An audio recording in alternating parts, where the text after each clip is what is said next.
quilting friend, it's Emily. Oh, let me move the sewing machine.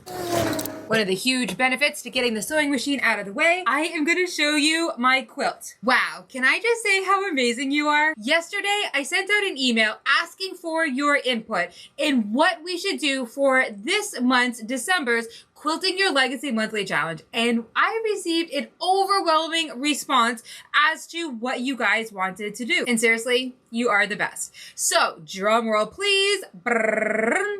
UFO projects took the lead. So, UFO projects mean unfinished objects. This means for the month of December, we are going to tackle those projects that we have started but not yet completed, which is going to be brilliant because you could complete them to then gift to one of your favorite people or feature it on the couch as our winter holidays are approaching. Let's turn our UFO projects, again, unfinished objects, into projects to gift to your favorite people. Whether it's a quilt, table topper, or anything that you have started but know that you really should go ahead and finish it, this is your chance to have it shine and finish it. Let's turn those UFO projects into heartfelt projects to gift to your favorite people. And whether it's a quilt, table topper, or something that is made from fabric that you started but haven't yet completed, this is your month to finish them. So here's how it's gonna go. 3 steps. The first step is grab your UFO project. I'm gonna challenge you to pick out 3, and I'm gonna show you my 3 in just a few moments and what I need to do to complete them. So go through your fabric bin of unfinished projects, which it is so easy to do. Do your best to grab 3. If you only grab 2,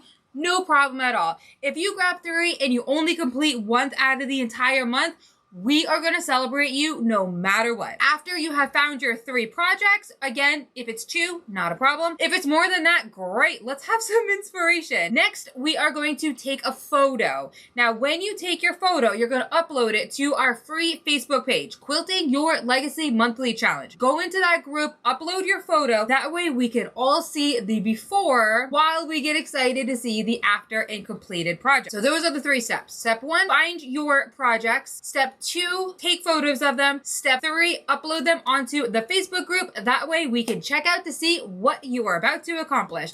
Because the prize at the end of the month is 5 coordinating fat quarters with a few quilting notions mixed in. Fun quilting tools like needles and probably some scissors and stuff. Probably even some thread as well to make the prize even sweeter. And at the end of the month, we are going to vote on which project we love the best. That lucky person is going to have 48 hours. No, let's do 72 hours to get back to me, and I'm going to ship you the goodies for free. And if UFO project was not your first choice that you voted for, don't worry, because we are going to sprinkle in winter themed fabrics all throughout the month. I am so excited to see what you are going to finish. The creativity and heart that you pour into our quilting group is so special. I am so excited to see what you create because the creativity and the heart that you pour into this group is so special. So let's go ahead and get started and dive into your UFO projects. Now, I'm going to put these into what I'm going to complete first, and then what I'm going to complete second, and then third. So my first quilt, let's get my handy dandy clipboard out of the way.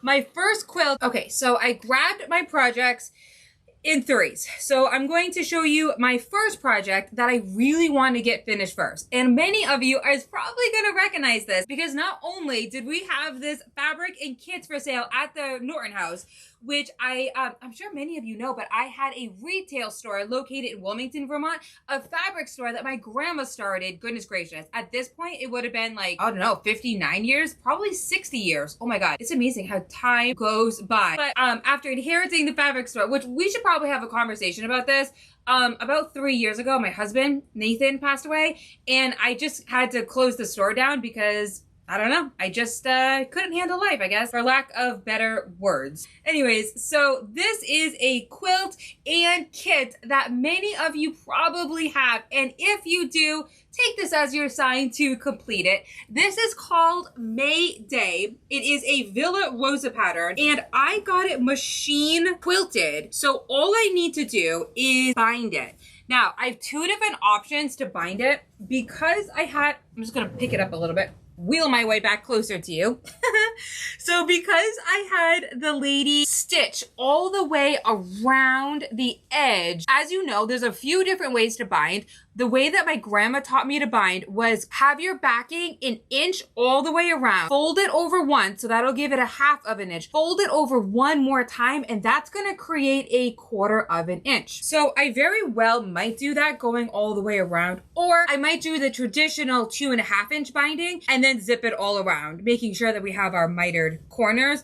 But yeah, I'm gonna think on that. So either way, I digress. I am going to go ahead and add the binding onto this quilt. I don't know who's gonna get this quilt. I think it very well might just be a couch quilt because I love it.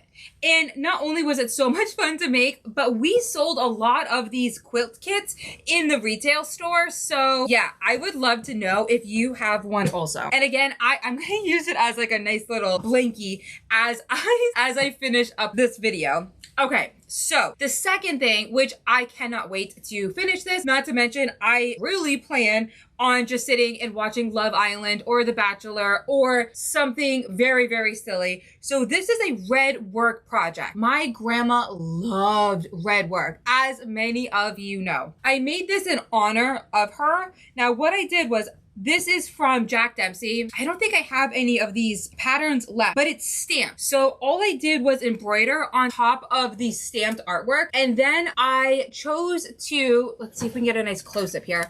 Then I chose to hand stitch zipping all around. So you'll see a little bit of like my pink friction pen that's going all around. So I need to complete this. And then in the very center of it, I wrote believe. So that is going to be like the very last thing that I embroider. So it looks like I need to really evaluate this because I have majority of the squares already sewn, but it looks like this bottom row, let's see, we got 1, 2, 3, so 4. So yeah, actually this is going to take me quite some time because not only do I need to hand stitch around the blocks, but I also need to bind it. And goodness gracious, this is probably 5 or 6 years old. I don't even know how old this one is, but it could be 6 or 7. I don't know. Let me know again if you got that quilt kit. And then just because 3 is a good number, I also grabbed this one. I designed this table topper pattern. I love table toppers. The Quilting Your Legacy Table Topper Club, that is my pride and joy.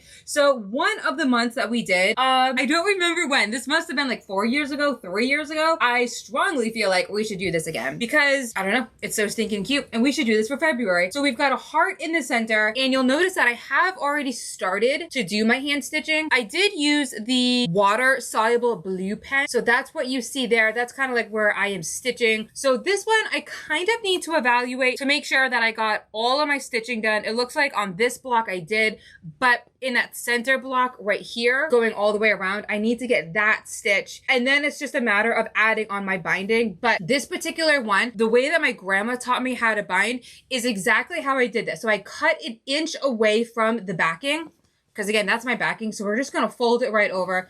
The batting is already in it, but I already cut away. So I'm just taking it like this, folding it over one more time, and then just hand stitching all the way around. You could absolutely use your machine, but I'm gonna hand stitch it since I already hand stitched everything around it anyway. So those are going to be the 3 projects that I'm going to finish. I will go ahead and put those right into our Facebook group so that we can all check them out. We can all see them together. Please make sure that you join, and thank you so much for watching this video. I am Emily from Quilting Your Legacy, and together we are going to make quilts, table toppers, all of it with intentions to not only for yourself, but also for your favorite people. See you in the next video, and happy quilting your legacy.